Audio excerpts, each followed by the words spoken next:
Thank you. Can everybody hear me? Yes. Okay. Thank you, Steve, and thank you for this wonderful invitation to speak tonight. And I want to thank Thrive for also inviting me to be here and to be part of your Thrive Talks.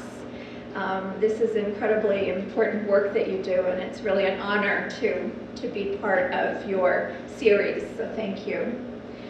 As Steve said, I am a clinical social worker, and I work at the Alzheimer's Disease Center at Northwestern University, and I'm really happy to be here to talk about the work that we have been doing there. And I have a PowerPoint presentation here that is going to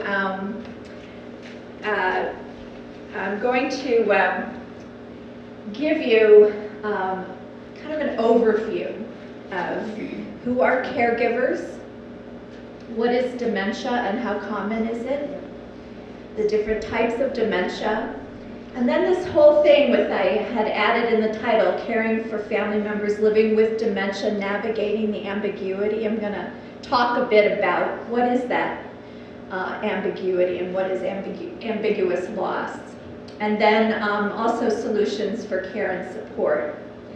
So I wanted to give you a context for what I do every day and where I'm from, and that is this Mesulin Center for Cognitive Neurology and Alzheimer's Disease. It's a big word, big term and title.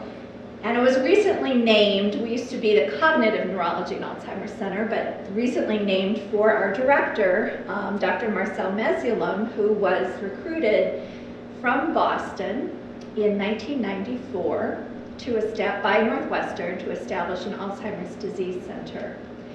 And he first started the Neurobehavior and Memory Clinic, and then wrote a grant to the National Institute on Aging to become what is now one of 31 Alzheimer's disease research centers throughout the country. So all of the centers throughout the country are conducting research, and these have been funded by NIA since the mid-80s. And our particular mission is, and each center has its own. Our particular mission is to clarify neurobiology of brain aging and dementia, to explore the networks of cognitive brain function affected by underlying diseases. And then where I get more involved is to develop interventions for our patients and families. And that is what I will be talking a lot about this evening. A little bit more about the NIA Alzheimer's Centers to give you further context. We were funded in 1996 as an Alzheimer's Disease Research Center, and we're one of two in the city of Chicago. The Rush Alzheimer's Disease Center is the other funded Alzheimer's Center, and they've been funded since, I believe, '91. So we are, in a way, sister centers with all of the centers throughout the country, and you can see where they are, you can see where they are not, but Chicago definitely is lucky to have two. We're also one of 3 regional centers, for your information, one of 3 throughout the state of Illinois, and we share that regional center, is a regional center with Rush, but also the SIU School of Medicine in Springfield, which is really responsible by the state mandate for the rural areas or anything really outside of the Cook County and 8 Collar County area. Our Neurobehavior and Memory Clinic is where people come when they are experiencing changes in their cognition. And they come and they usually, and this is our interdisciplinary team. When someone comes to our clinic, they typically start out with a behavioral neurologist or the neuropsychologist for the beginning of the testing for the cognitive impairment. We have neuropsychiatrists available for behavioral issues and management. We have a geriatric medicine, a geriatrician who manages people over time, long term. They usually aren't doing the diagnostic evaluation. And then social work. We have a team of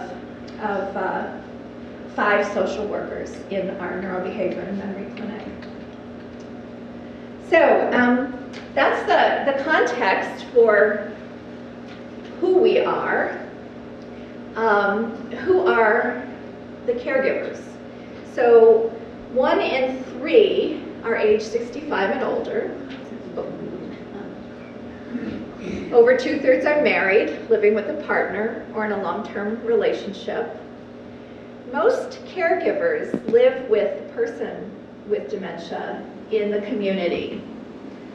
And surprisingly, and this may be surprising to know that about 250,000 children and young adults 8 to 18 provide help to the person with dementia. A quarter of caregivers are caring for both parents and children under the age of 18, which have been often called the sandwich generation.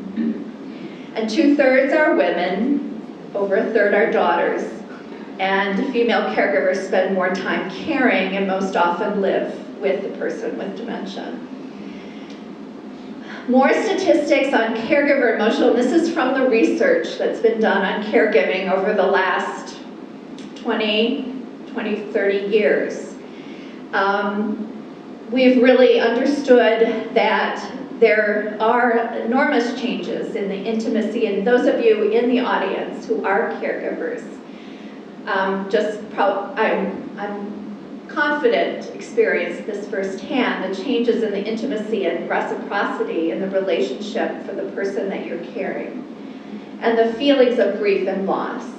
There are high levels of burden and emotional stress found in caregivers of persons with dementia compared to those without dementia. And there's a lot more mental health issues, if you will. People were experiencing depression and anxiety at a greater rate than those who are not in a caregiver situation. But that doesn't tell the whole story. And that's what is hopeful about this, is that a lot of the research, while it has focused a lot on the burden, there's a lot of research that's come out that has demonstrated that there are also positive feelings that can result from caring for a parent or a spouse.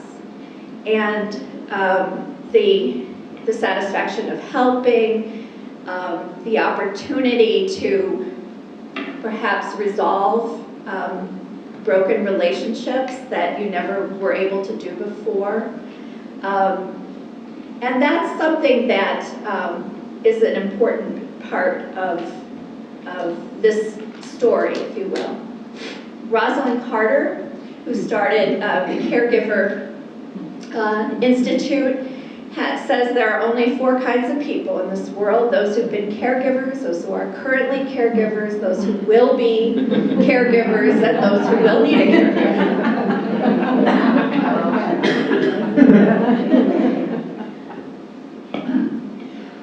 So that's about caregiving. I'm going to just turn now to this next section. Is a little, maybe a little dense, but it's on dementia. I just wanted all of us to get on the same page. Often when I'm working with families, my first question is, what do you understand the diagnosis to be? And the answer is often, that's where we begin.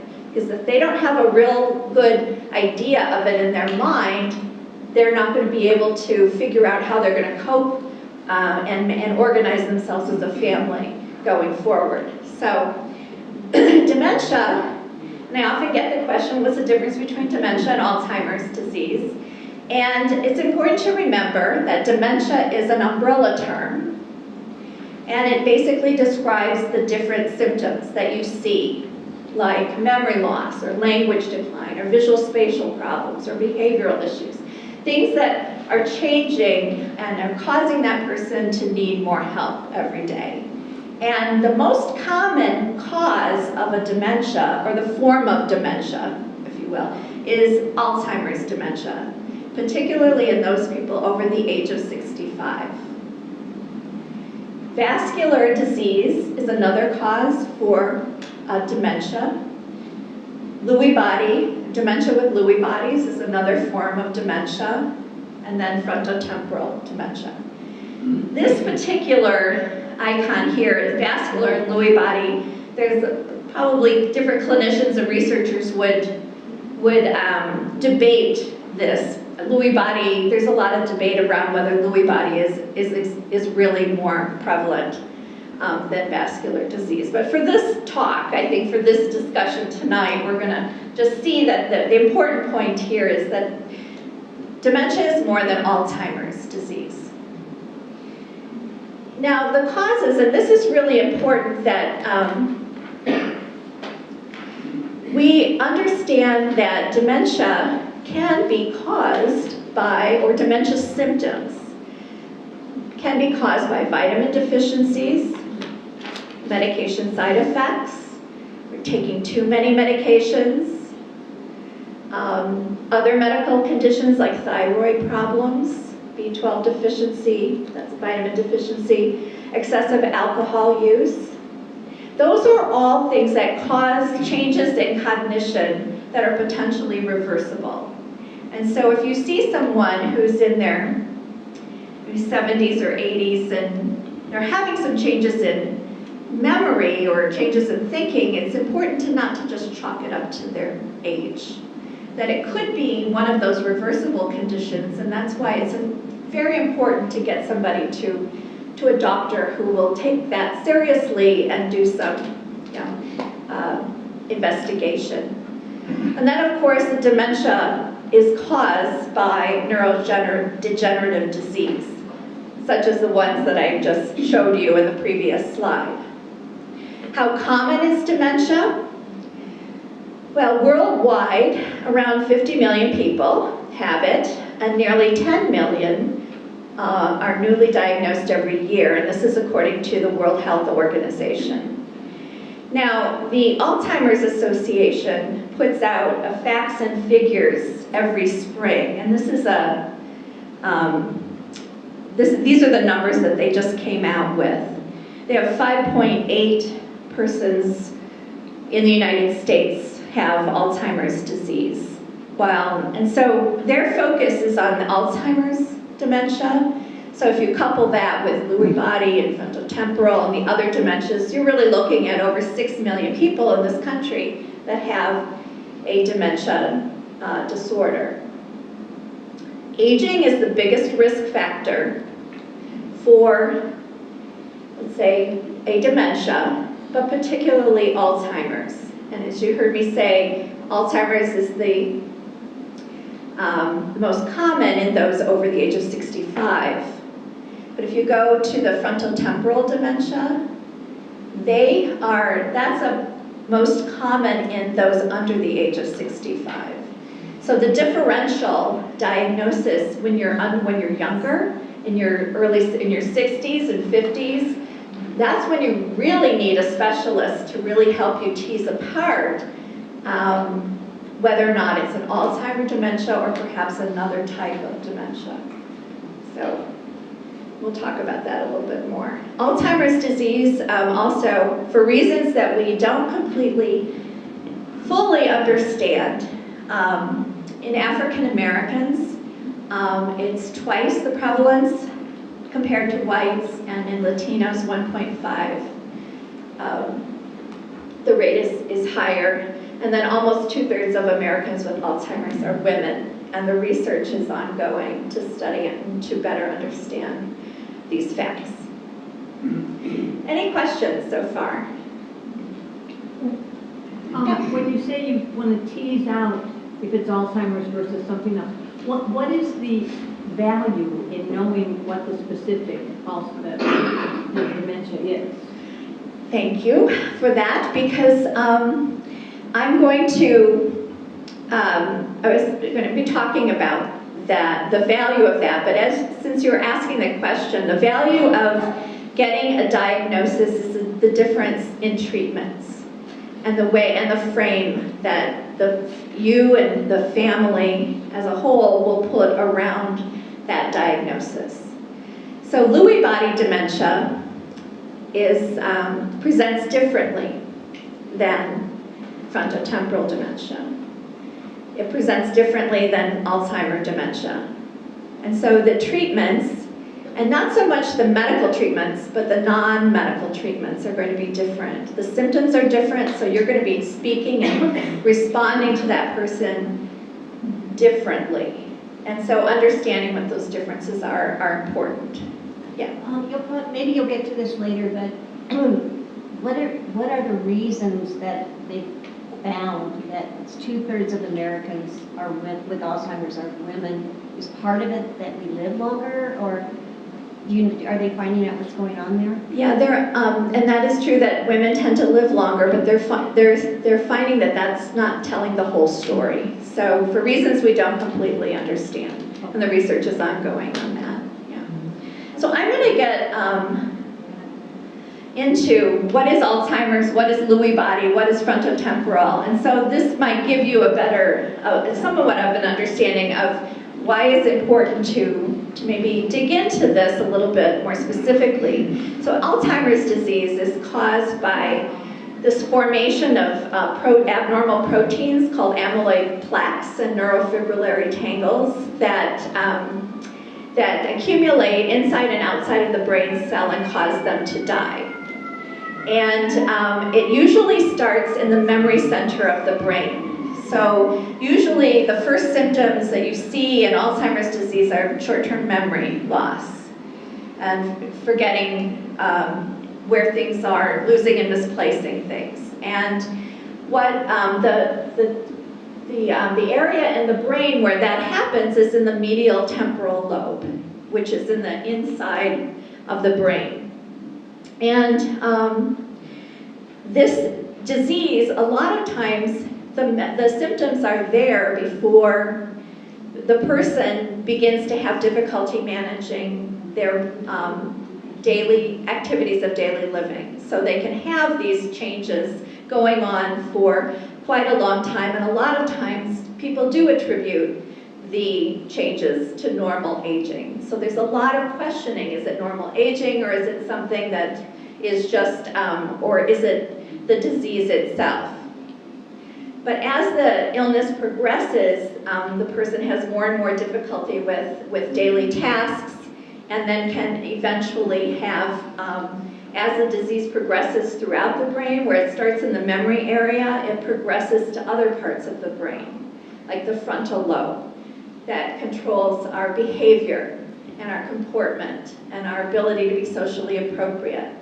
It also affects our language and ability to speak fluently and to name objects. It affects all forms of the illness, of the brain. So the Alzheimer's disease is, that's the process of Alzheimer's disease.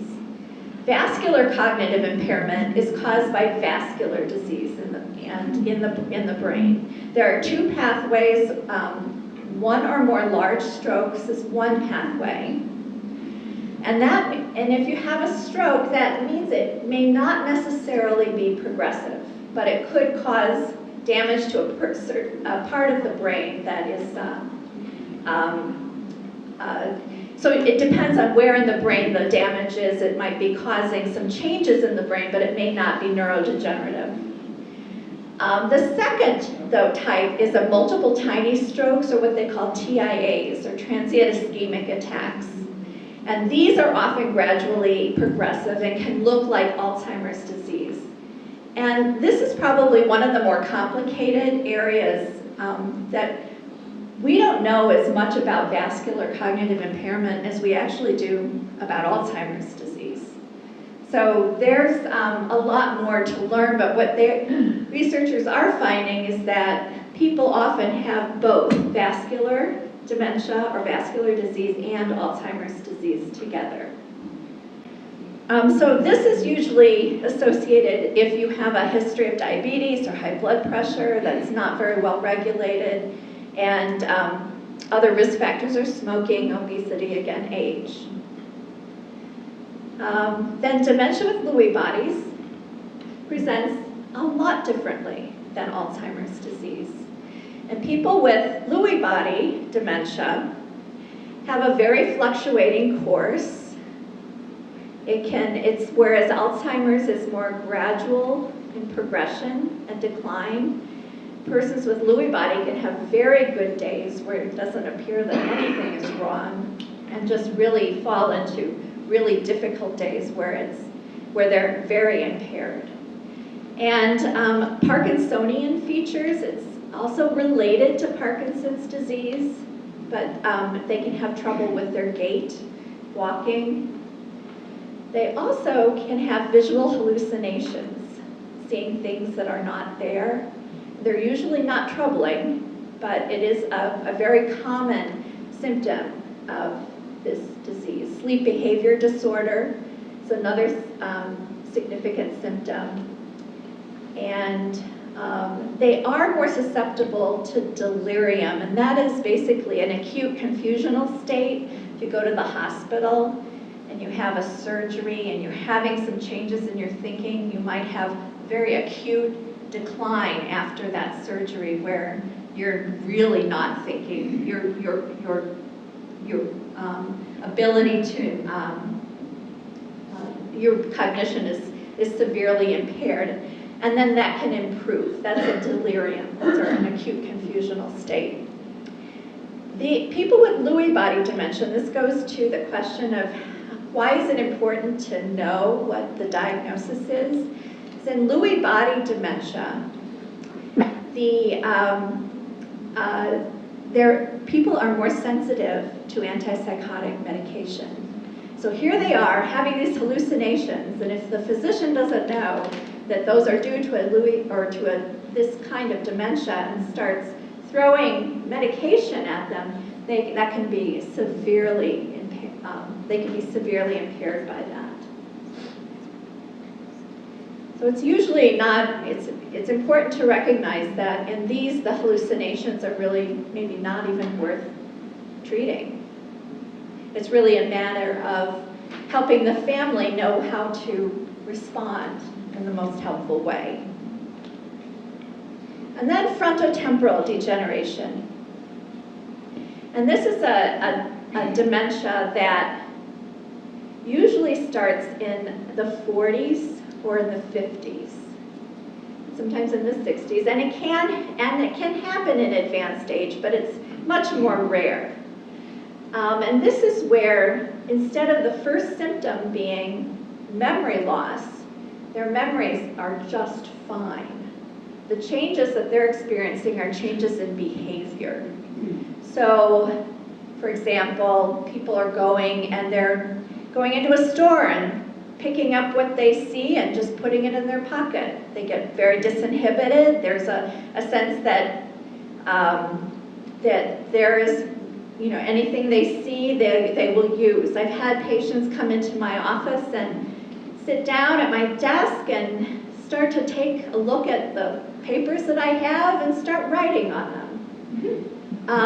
Or I often see people will, a lot of times families will tell me that the person has gone out and has been buying at a rate that they had never done before. Also they're more susceptible to scams and giving away all their money. Many times people with frontotemporal dementia have had a lot of financial catastrophes as a result. So another part is the apathy of just, not really responding to the world around them and not being very motivated to do anything. Also, hyperorality is another symptom of the disease where people just kind of constantly are eating and craving sweets and not able to stop.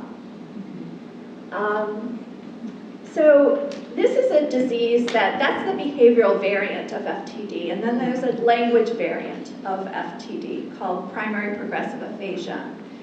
And this is Dr. Mesulum, who is our director, is the person who first named primary progressive aphasia in 1982. So this is an area of specialty for our center. Compared to the other 31 centers, we are definitely the one that is focused on that, probably more than others, although that has been increasing over the years. But that is basically where the first symptom is the loss of language and the ability to express oneself. There are 3 different types of primary progressive aphasia. I'm not going to go into all of that. But that is a very different, disease and progression than Alzheimer's dementia, Lewy body dementia, or the behavioral variant of frontotemporal dementia. So that's what we do in the clinic, is we tease apart all of these different types of symptoms to come to that diagnosis.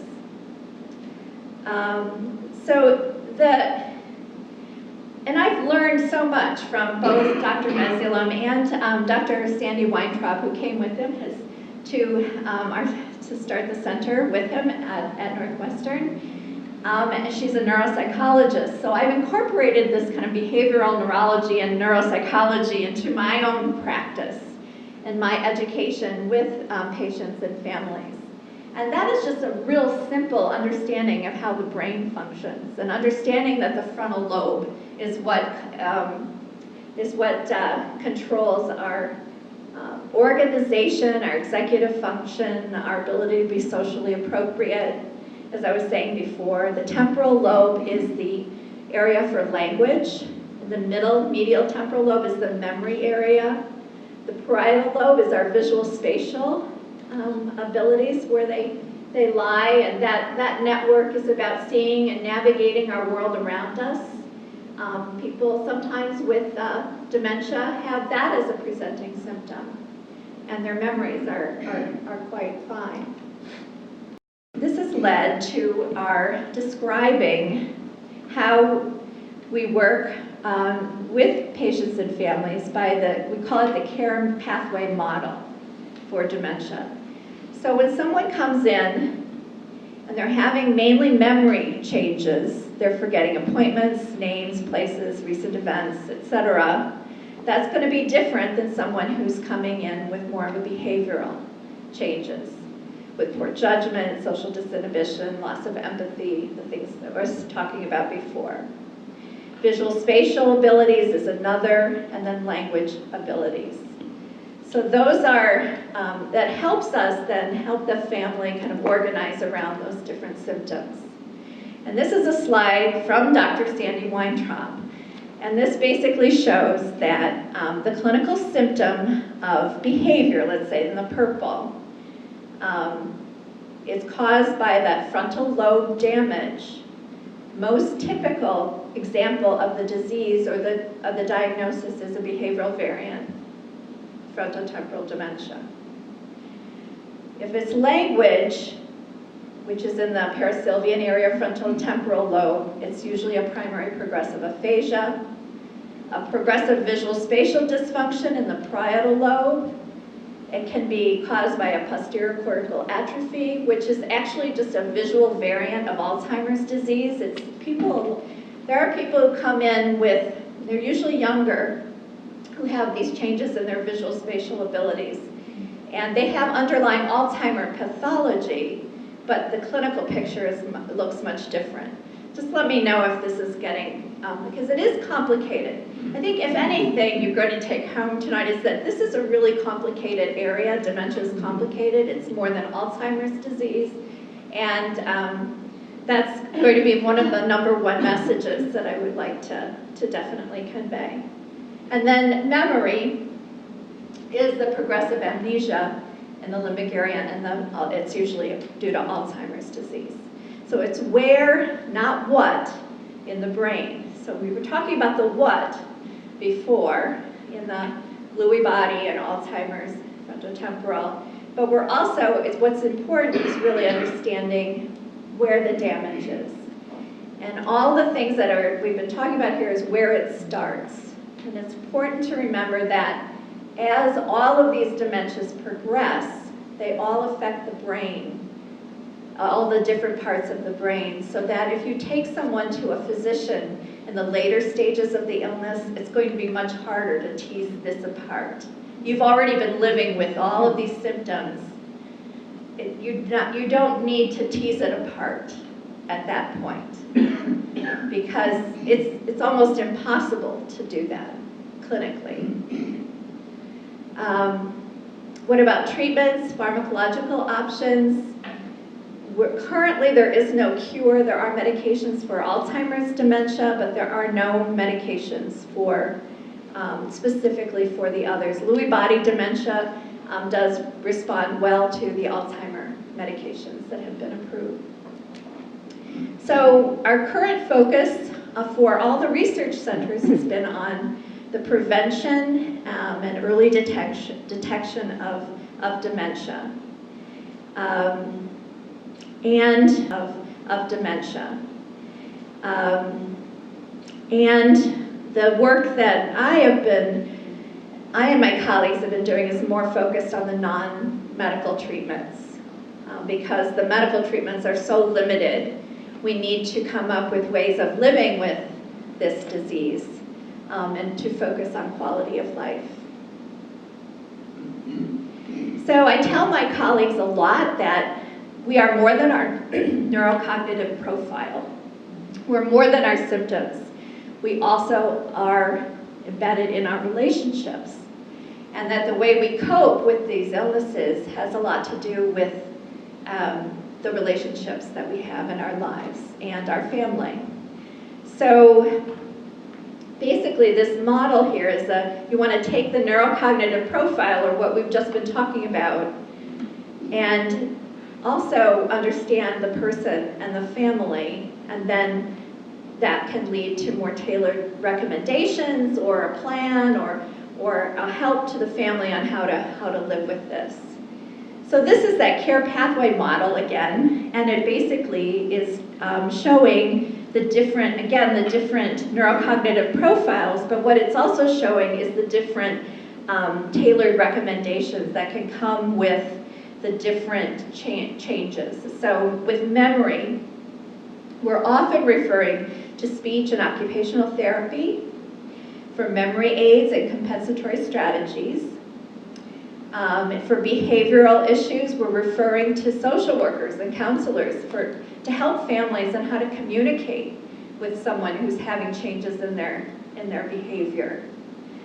And then referrals to occupational therapists for people who are having visual spatial changes, and then definitely for language disorders, we refer to our speech therapists. So again, these are different depending on the symptoms. It's important to make sure that everyone has an interdisciplinary care team. We live in the Chicagoland area that has these 2 Alzheimer's disease research centers. We have, and in addition to that, there are a lot of memory clinics throughout the area and very competent medical care and different services. But in spite of that, people are living a long time with these symptoms and not going to the doctor. And it's for many reasons, attributing it again to aging, or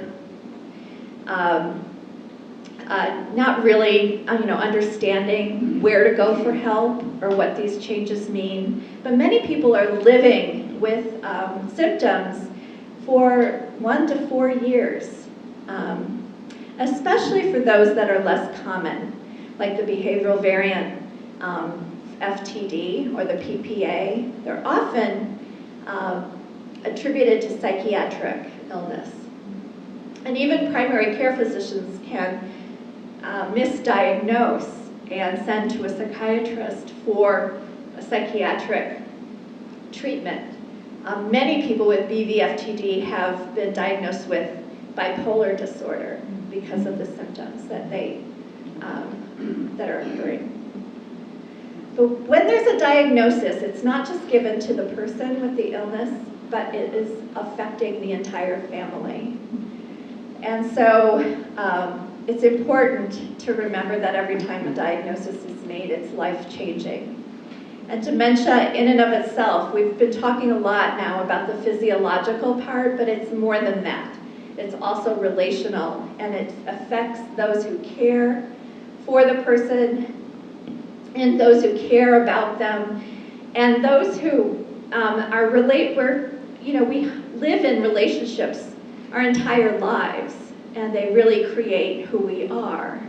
So when a crisis like a dementia happens, that's going to affect the way we have been living in that relationship. Is going to affect our history, or how we cope with with the changes.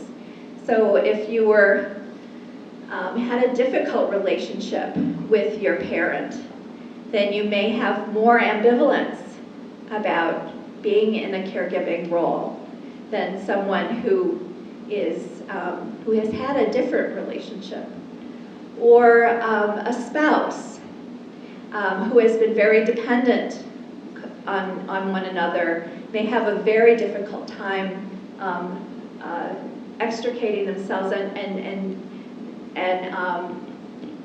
may feel an intense, very intense grief and loss as a result.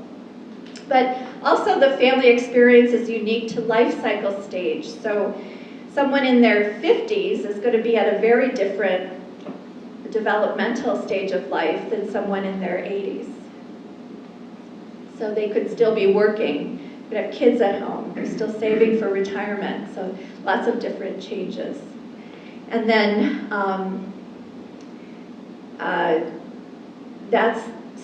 so basically management of the illness happens in the context of that network of relationships. John Rolland, who's a psychiatrist in the Chicagoland area, has done a lot of work on around families and chronic illness. And I like the way he describes the crisis phase, chronic phase, and advanced terminal phase. So that the crisis phase is that phase where you're still living with the symptoms and you haven't gotten a diagnosis yet, and you're still trying to organize yourselves as a family around it. It could be there's a lot of denial and fear about getting a diagnosis, and it basically is that initial adjustment period. The chronic phase is that long haul time, the longest time where you're adjusting to the symptoms and adjusting to the different roles that are occurring. So you may not have been the one to do the finances, but now you're taking them over. You may have not been the one to organize the social calendar, but now you are doing it.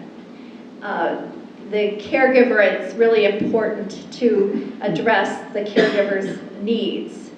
And there is this recognition that the person is not the same anymore.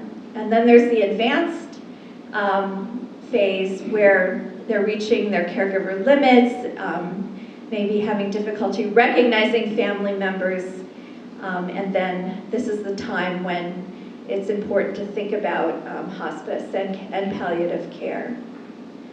So the crisis phase, the key tasks of that crisis phase are for the person and the family learning to cope with those symptoms and establishing some working relationships with the healthcare team.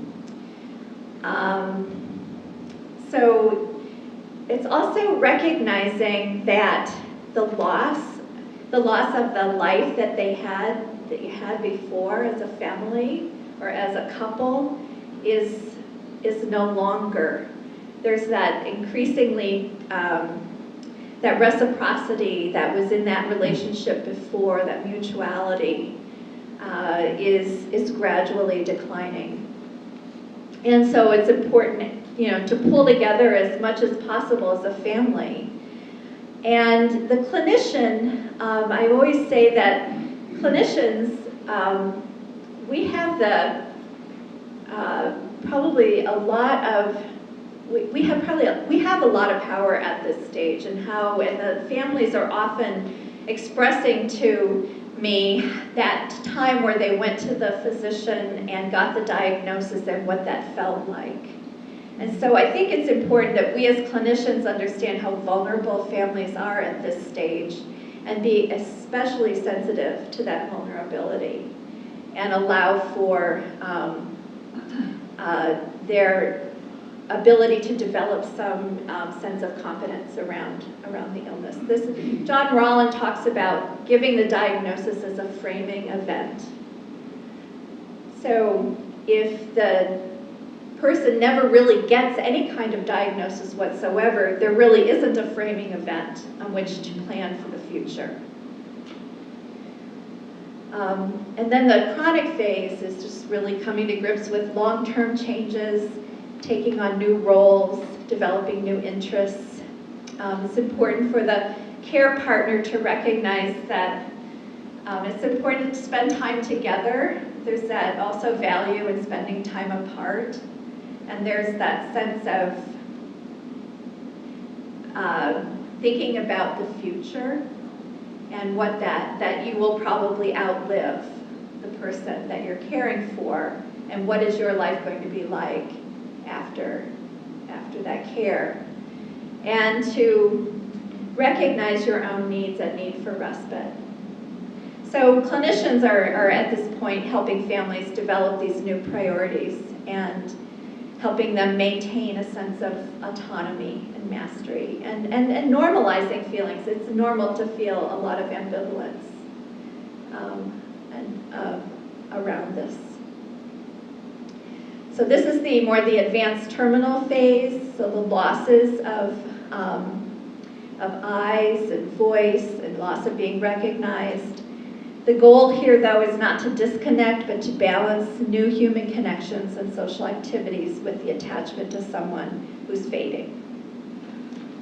So this is the issue around, I wanted to talk about ambiguity and coping with ambiguous loss.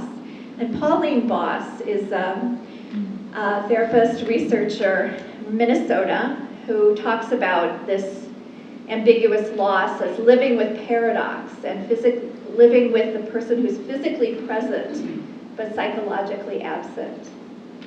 And so there's these boundary ambiguities within the families. So is my spouse or family member in the family or out of the family? Do we include them in the conversation or do we not? Do we include them in the decision making anymore or not? Do we speak for them?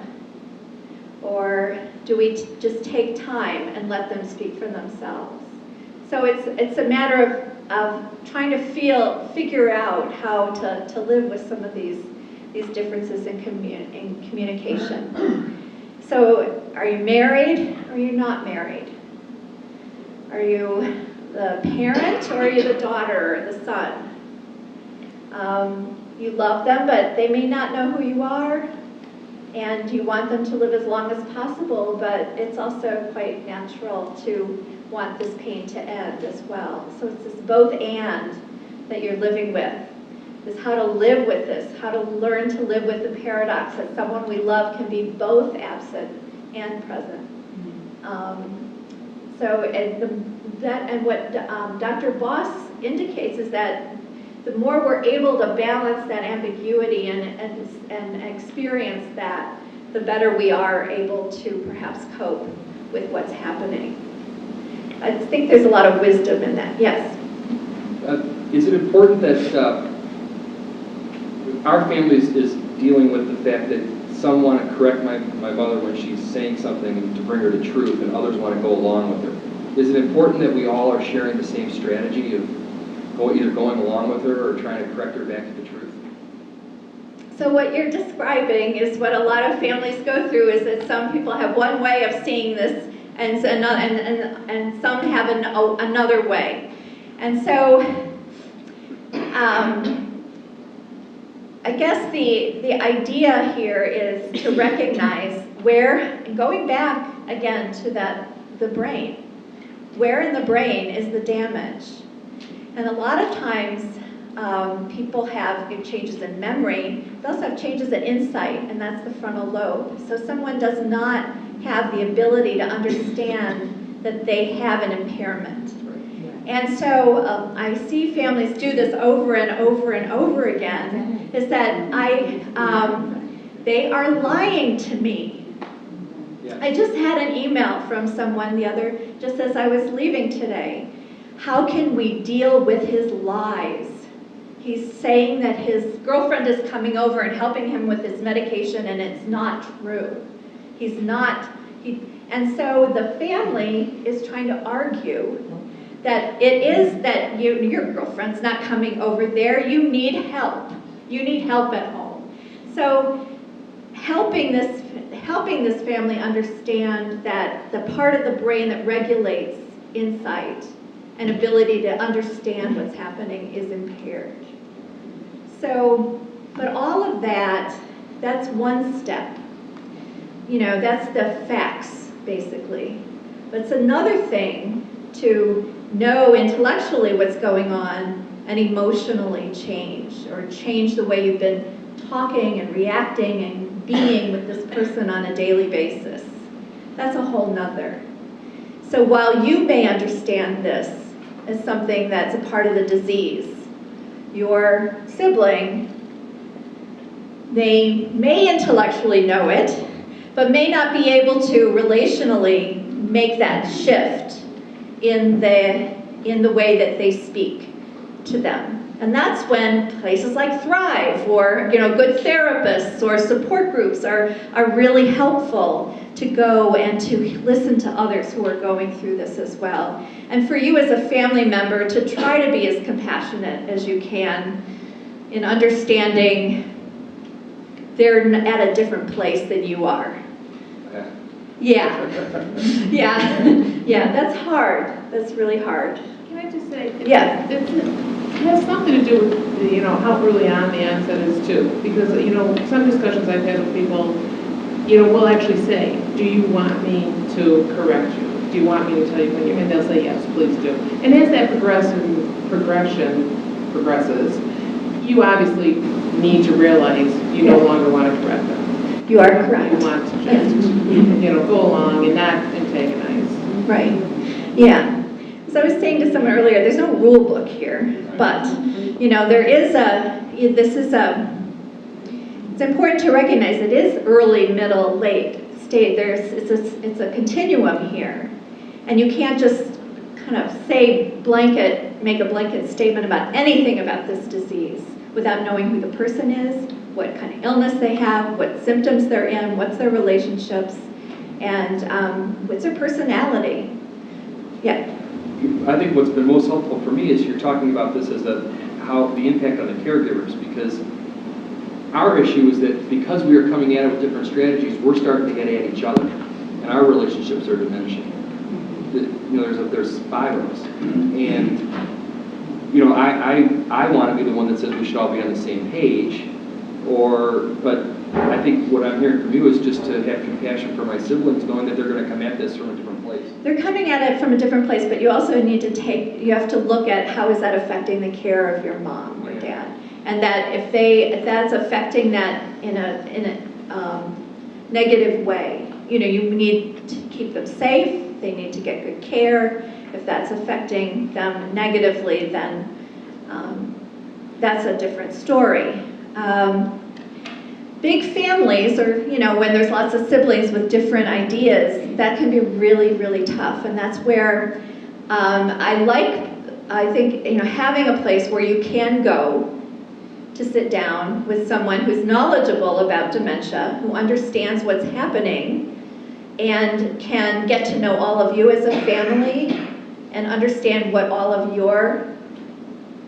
meaning you're putting on all of this too, because you all could be attributing different meanings to the different symptoms you're seeing. So, but that's that ambiguous loss. So it's a paradox. The one caregiver quote here is, something is lost, but something's not lost. So I started to look for things that were still part of my mom. My mom still has a sense of humor, and I can still share a laugh with her. She still has an emotional part of her. So I zero in on the emotion of the event, because it's on a level where she gets it. She may forget my name, but she knows who I am. So focus on what remains. The intimacy is transformed as a result of this. So be focused more on maybe more non-cognitive activities such as nature or music or long-term memories. And redefining your relationship as more of a caregiving one. But what can ambiguity offer? So Karen and Mondi Staub in 2014 on This American Life, if you haven't heard this, it's great. It's called Magic Words, Step into Their World, the Parallel Universes of Alzheimer's and Improv. This is Karen's mom who moved into their home. And Karen and they had a lot of questions about what to do, what to say, how to respond to the different changes in their mother's behavior. And so they found that simply by being themselves, which just so happened to be improv actors, they found the best way to relate was by using a rule of thumb for improvisation. And it was step into their world. And to always say yes, never say no. And this is where stop arguing with the person with dementia. Always accept a gift and let others define themselves. And this might be a good one to play in your family to each other. But rather than reclaim your stake in their lives, you must accept the loss and operate in the present. And that's one of the natural laws of improv. I also like this quote by philosopher Baylis. Much of what makes us who we are belongs not to self-reflection, but to the mutual recognition between two people. Thus, it jars a relationship badly when you find the person you love acting in an unfamiliar and unpredictable way, and they see in your response a sudden revelation that you no longer understand them. The poignancy of such moments is all the greater precisely because it is the families and friends of people with dementia who are the most important safekeepers of their identities, insofar as they hold their histories, understand what was important to them in their former lives. And I had this privilege of getting to know this family who was very, very generous. I was writing a chapter on the different experiences of different family members, and I interviewed a family from all these different perspectives. And so the person living with dementia who is aware of his loss of function, I have some quotes from this family that I wanted to share with you. It's so hard to make a decision of what to do. I'm a lot more tentative about what I do and more childlike. I feel like I'm acting like a child. I check it out with her, his wife, and she says, no, but it feels like it. I'm just really uncertain about whether I'm doing the right thing or not, and I'm hesitant a lot. I didn't used to be like that. And this is a 62-year-old man who was in the early stages of Alzheimer's disease and was a former attorney. And his wife is a healthcare administrator, and they're a parent to 3 adult children. She talks about this transformation of their intimacy. Yes, there are changes, or intimate bonds, if you will. Yes, there are changes. I don't feel like a mom anymore. I've not been emotionally available, and that was a big part of being a mother for me. And now I have to ask them for help instead of they can always ask me for help. I don't like to be a burden, but I think I am. So you're seeing that, the person with dementia is experiencing this loss. She's also experiencing changes with him, which you'll hear, but also with other family members, with their children. The adult daughter, the transformation of the mother-daughter bond. I miss my mom a lot. Yeah, I miss her. I have to come to terms with that, but I miss her. And now this is not the person with dementia. This is the spouse. It's definitely a loss I can't talk to her about. She's taking care of Dad, and she used to take care of me. She's not there in the same way, and I don't expect her to be. Her partner's dying. She lost her home and quality of living. She doesn't need to hear that how things have changed between us. She needs support, love, and she doesn't need to hear me say, why don't you pay attention to me anymore?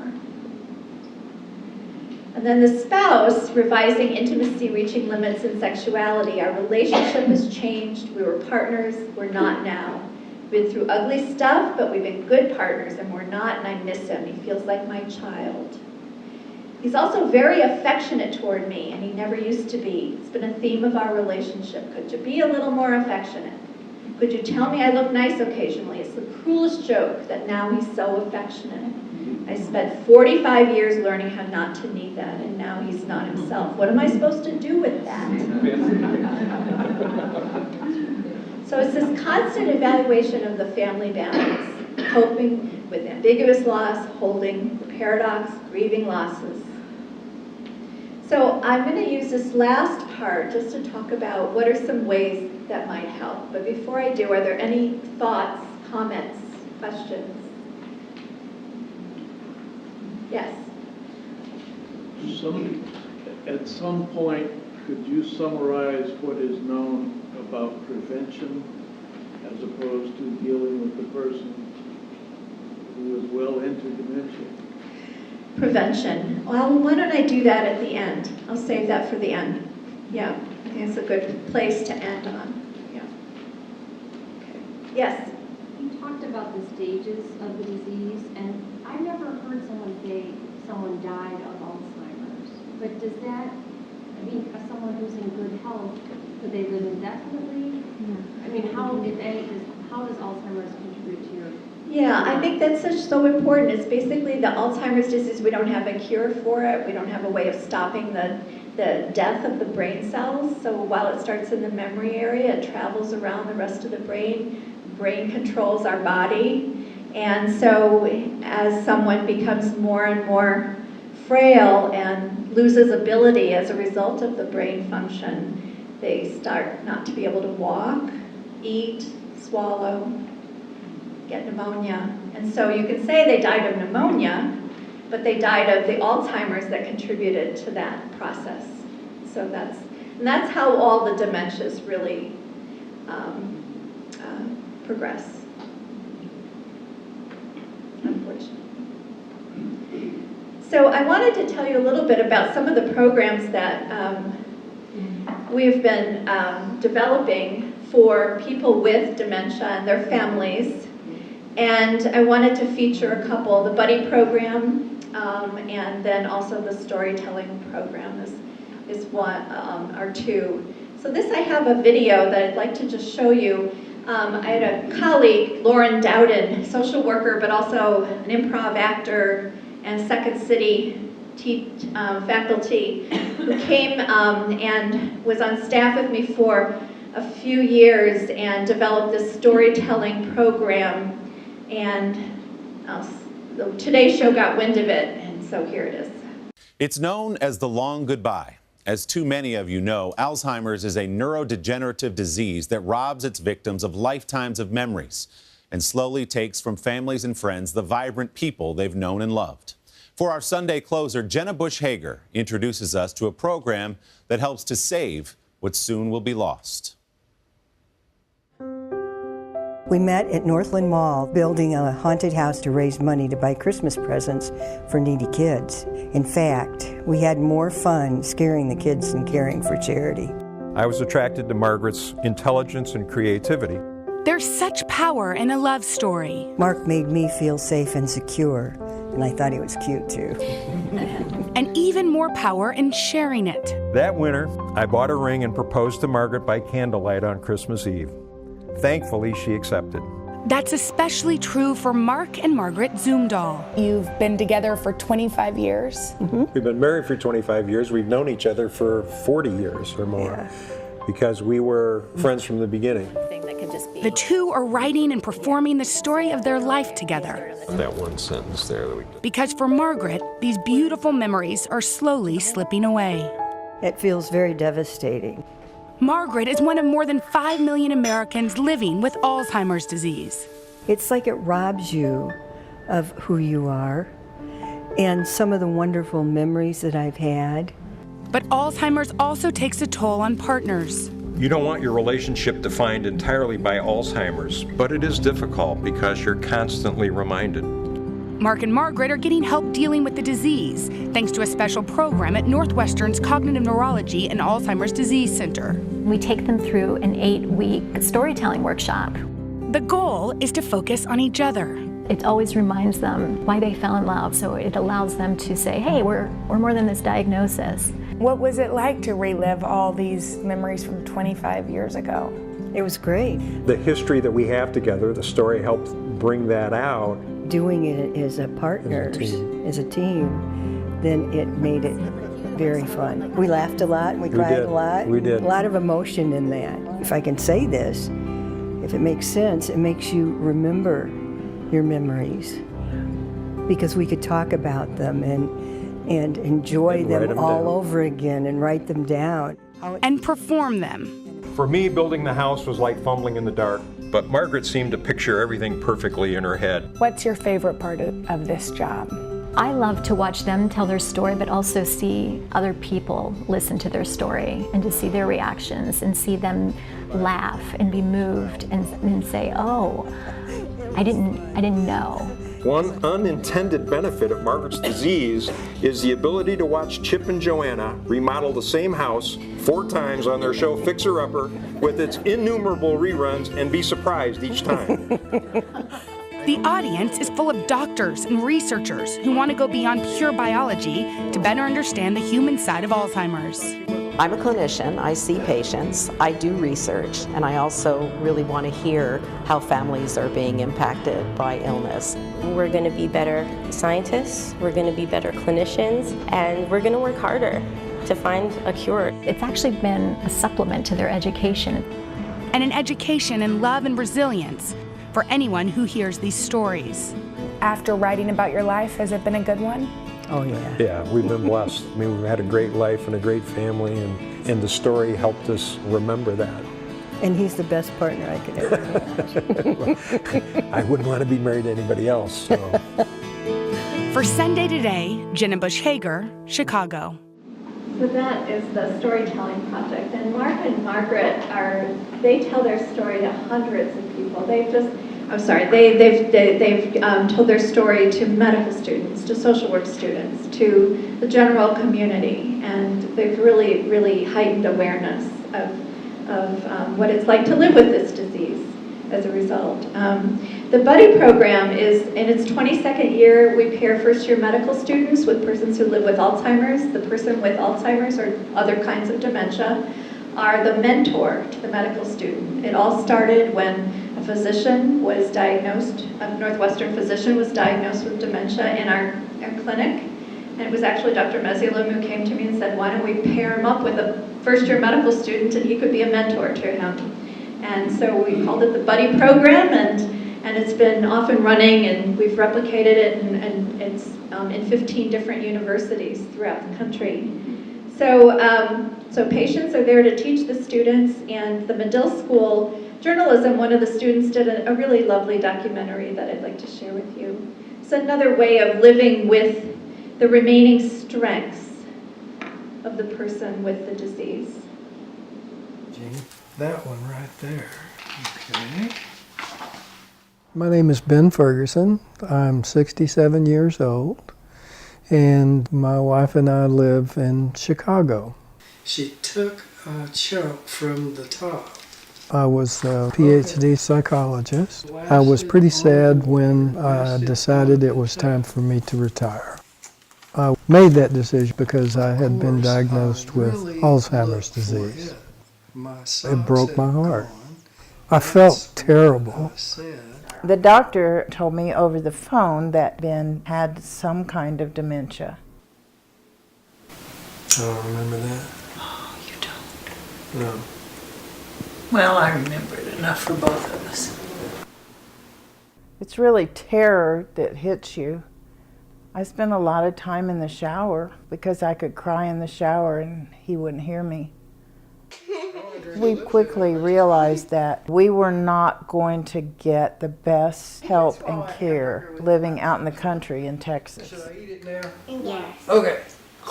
We decided to move to Chicago to be near our daughter and her family. The social work staff at Northwestern let me know that there were a lot of opportunities that would help me with my Alzheimer's problems. I would try out anything they suggested I do because all the stuff that I did was helpful. And so they said, why don't you try the buddy program? I said, I ought to do this too. Good to see you. The program keeps my mind sharp. The interactions that I have with the buddies are sometimes kind of challenging. They come up with things that I've never thought of before or haven't thought of in a long time. And then I have to get my brain going to get to a point where I can talk to them in a knowledgeable fashion. That makes me curious, what kind of person were you when you were a teenager? So I was a serious troublemaker, according to my parents. During my sophomore year in high school, my grandfather got diagnosed with Parkinson's disease, and that really sparked my interest in various neurodegenerative diseases, and I wanted to get more exposure in the clinical side because I didn't know how it actually affects people in their everyday life. One of the elderly care facilities that I volunteered at, they had a special unit for Alzheimer's patients. It really opened me up to the clinical aspect of how the disease affects these patients. I realized that this was something I wanted to do for the rest of my life. When I learned about the buddy program, I was very thrilled. Even though the program is really meant for the buddies to work with medical students and share their life experiences, I feel like I learn more than he does. And it's been a very rewarding and grateful experience for me. When I met Ben, I was pleasantly surprised. He's just full of knowledge.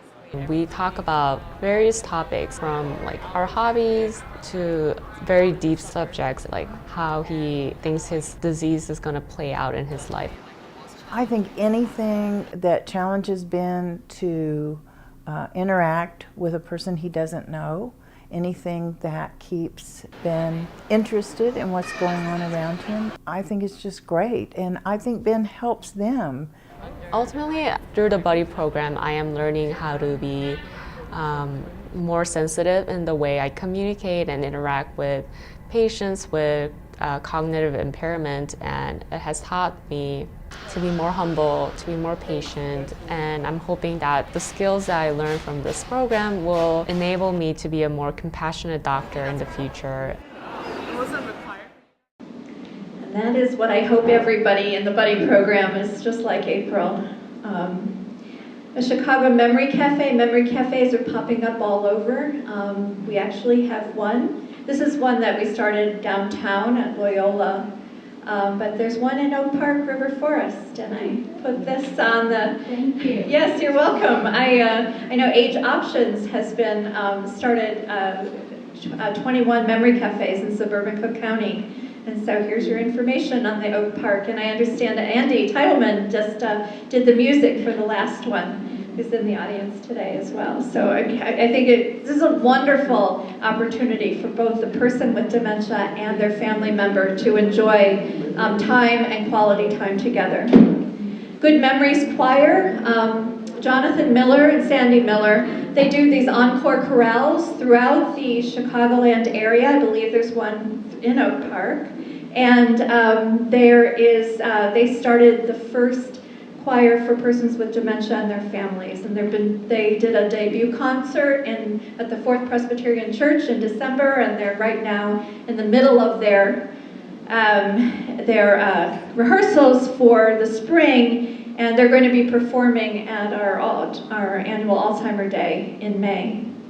I wanted to also just to let you know we're in a library here. I've been working with the Woodson Library. It's at 95th and Halsted. It's an African American treasure, and the city put $10 million into renovating it, and it was reopened last February, a year ago. And we've been working on creating a dementia-friendly library at the Woodson Library. And Saturday is our first a program there with Dr. Lisa Barnes, who's a researcher at Rush, who's going to be doing Alzheimer's Disease 101 and is on our stakeholder advisory board for that library. Oh, 11 a.m. Pardon? I think that 11 a.m. on Saturday. It is at 10 o'clock. 10 o'clock. 10 o'clock to 11:30. Yes? Does that mean a dementia-friendly library? Does that just mean that they do education about dementia? It can mean a lot of, there's this whole notion about dementia-friendly America. And actually, I know River Forest and Oak Park have been working on developing a dementia-friendly community. And it's basically working with all sectors of a community to educate them on how to be compassionate and so when someone walks into their business or the library or clinic, that you are responding in a way that's the most helpful, but also having books on dementia, having books on caregiving, having programs like that. So there's no real set definition, but it's basically trying to help each sector of society be more aware of how to respond. And then this is just a lot of different resources and advocacy organizations. I want to take a photo of that. And I'm going to just quickly run through, these are just different intervention and observational studies that are going on at Northwestern. Rush has a number of studies as well, so does Alexian Brothers, so does University of Chicago. There's a lot of places where you can go to get to participate in research opportunities. One that I wanted to just point out is a Telesavvy. It's an online caregiver 6-week program that you do through Zoom online, and I have brochures of that in the back. We're testing, that's a randomized control trial testing a 6-week intervention. And then our annual Alzheimer Day, you're all invited to come. It's on May 9th, it's free of charge.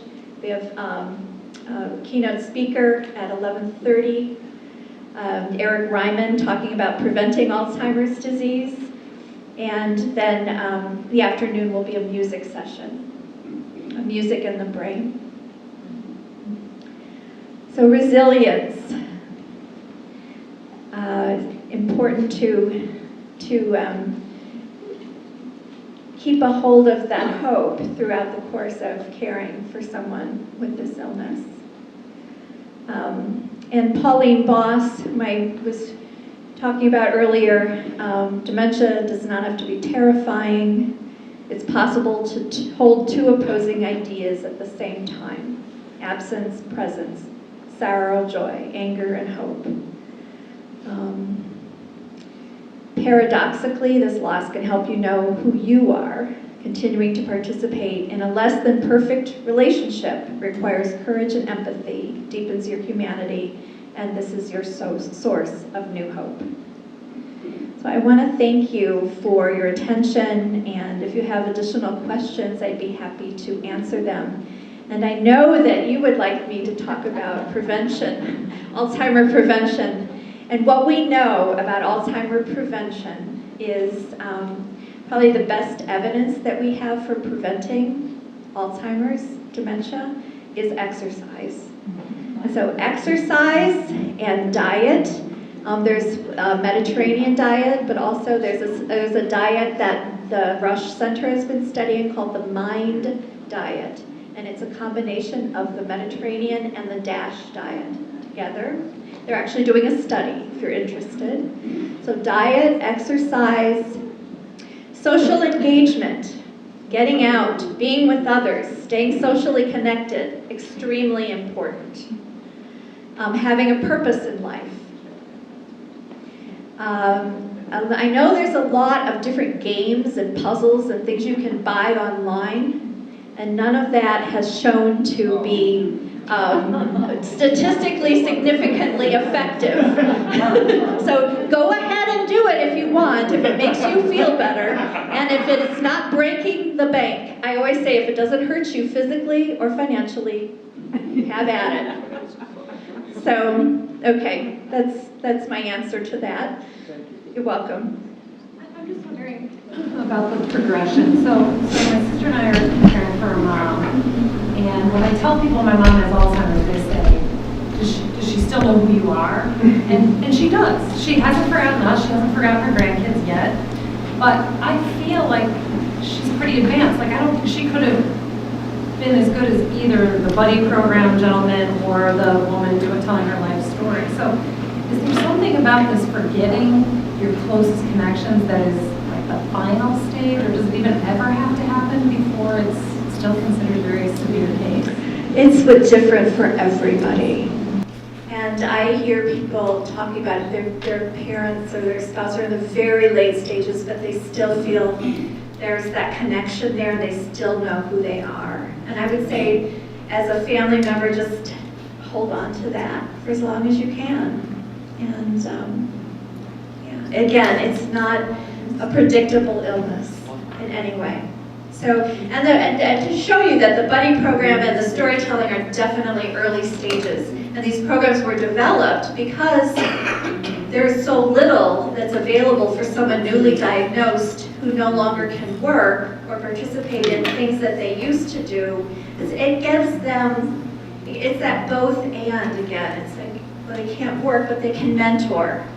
You know, they can contribute by telling their story about what it's like to live with this illness to others, to raise awareness. So it's giving that early stage. But then as the disease progresses, there's other programs that can be beneficial.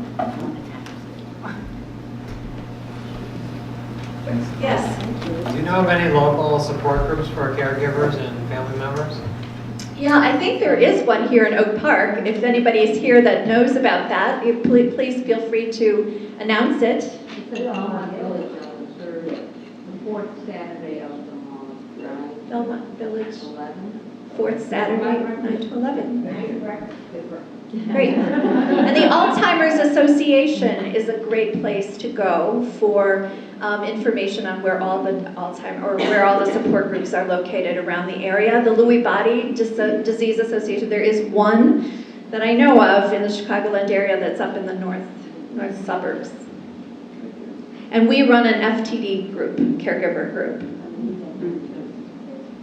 I think you were next. Well, there's two support groups that I know of. One takes place at the Senior Services of Oak Park and River Forest.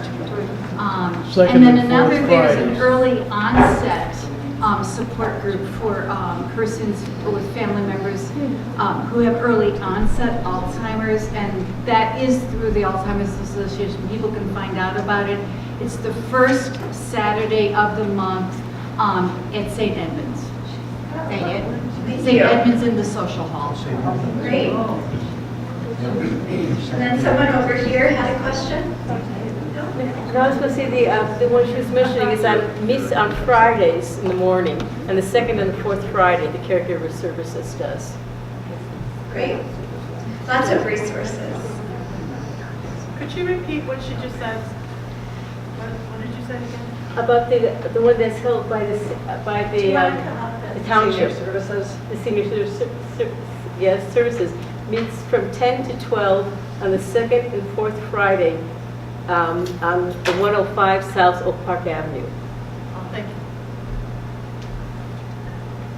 Can we get the slideshow? Sure.